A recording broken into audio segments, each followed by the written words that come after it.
ফাংশনের অন্তরজ নির্ণয়। এখানে x two the power N এর ডিডিএক্স হলো N x two the power N minus one, মানে পাওয়ারটা সামনে আসবে আর পাওয়ার থেকে এক কমে যাবে।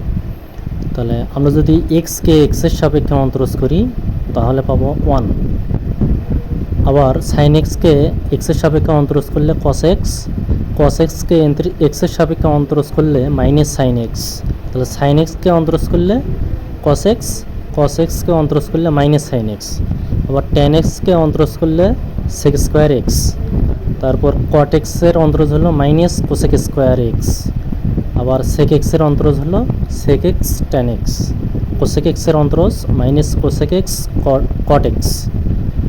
আবার এখানে এ টু দি পাওয়ার এক্স, তার মানে যার সাপেক্ষে অন্তরজ করবো সেটাই যদি পাওয়ার আকারে থাকে তাহলে সেটার ক্ষেত্রে আমাদের অন্তরজ হবে d d x of a to the power x equal a to the power x log e ভিত্তিক এ।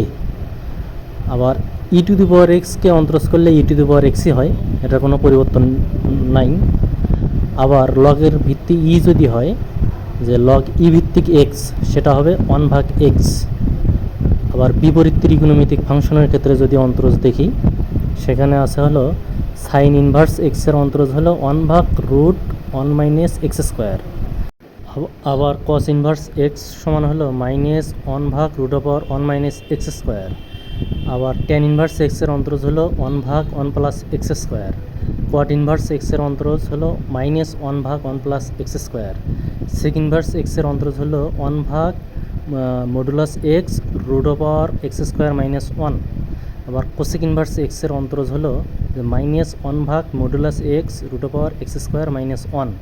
আবার লগ মডুলাস এক্সের অন্তরজ হলো ওয়ান ভাগ এক্স।